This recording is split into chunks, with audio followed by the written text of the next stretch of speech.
Team Skills for Process Improvement, Unit 1 of 8, Building Effective Teams, Part 7 of 7.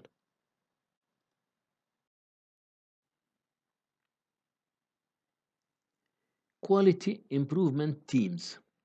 One organization advocates a temporary infrastructure consisting of the Executive Steering Committee, ESC, Quality Management Committee, QMC, and Process Action Teams, PATS, as a bridge between the old organization and the new quality organization. The purpose of talking about this parallel structure is to help you understand the value of this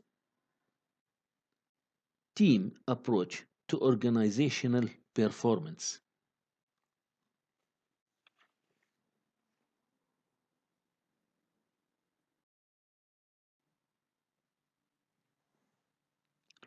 Benefits of quality improvement team structure. The quality improvement team structure confers specific benefits on one large corporate organizations. Number one, creates opportunity for teamwork. ESCs, QMCs, and PATs are created to work on process improvement efforts. They create opportunities for people from different functional areas to work together in teams. Number two, renews energy. The quality improvement team structure creates the synergistic effect discussed earlier and renews energy in the organization. Number three, creates a transition between the old and new organization. The team structure creates a bridge between the old organizational structure and the new one, allowing everyone a chance to evolve into the new culture of quality. Number four, improves communication. Improved communication is conducted through a linking pin to subordinate teams and from lower level teams to chartering teams. The establishment of cross-functional teams helps to break down the barriers and to manage the white space between departments, divisions, work groups. Number five, create process focus. The team structure also creates a process focus vice a functional focus, thereby reducing the chance of sub-optimization. Number six, promotes ownership through participation. Working in teams promote participation and buy-in by workers in the process. Number seven, facilitates the transformation. Perhaps most importantly, all of this will facilitate the transformation to an organization focused upon customers' input, data-based analysis, and teamwork. We said that in order for teams to form and flourish in a TQM environment, we need a supporting culture that pervades the organizational structure. We have already talked about the old culture, the new culture, and the benefits of an organizational culture that incorporates teamwork as a way of life. Now let's look at what's required for successful cultural change in an organization.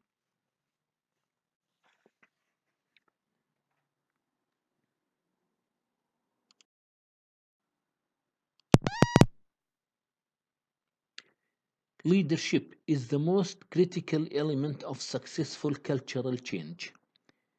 How will our leaders support this cultural transformation? Leaders begin the transformation by applying the 14 points and by leading the process improvement efforts in their organization. TQM coordinators and senior managers learn more about this in other training courses. For most organizations, the first phase of TQM implementation is team-oriented process improvement. Even though some organizations may begin by doing strategic planning, process improvement doesn't necessarily have to wait. In some organizations, Strategic planning and process improvement can be conducted concurrently. And while strategic planning is vital to transformation at some corporate levels, not all organizations must do it. For example, small companies may be able to use the strategic goals from the next higher level in the chain of command. Strategic goals and strategies provide direction for the improvement of significant processes based on customer needs. As members of teams, your job will be to improve processes that support the overall strategic objectives of the organization. The difficult question for many corporate organizations is where to begin their process improvement efforts, especially if there is no strategic plan. Guidelines for the selection of process improvement projects are in Unit 3 of this course. The top-down managed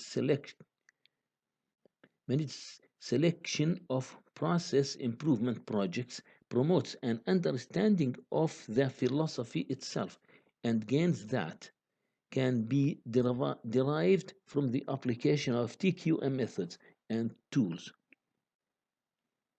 Most importantly, it ensures that process improvement efforts are approached from a systems perspective and with the goal of optimizing command mission performance or department or organization mission performance.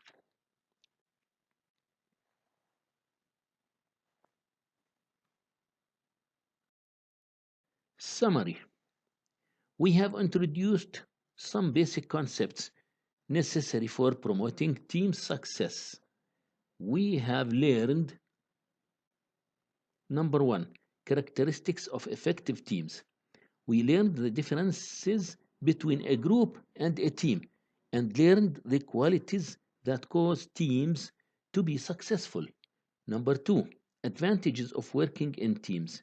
We learned that teamwork can result in increased communication, ideas, creativity, and better results. Number three, importance of organizational culture. We learned the impact that culture has on the thoughts and actions within an organization. Number four, how to measure climate. We learned the importance of climate surveys for assessing culture. Number five, differences between functional and quality improvement team structures.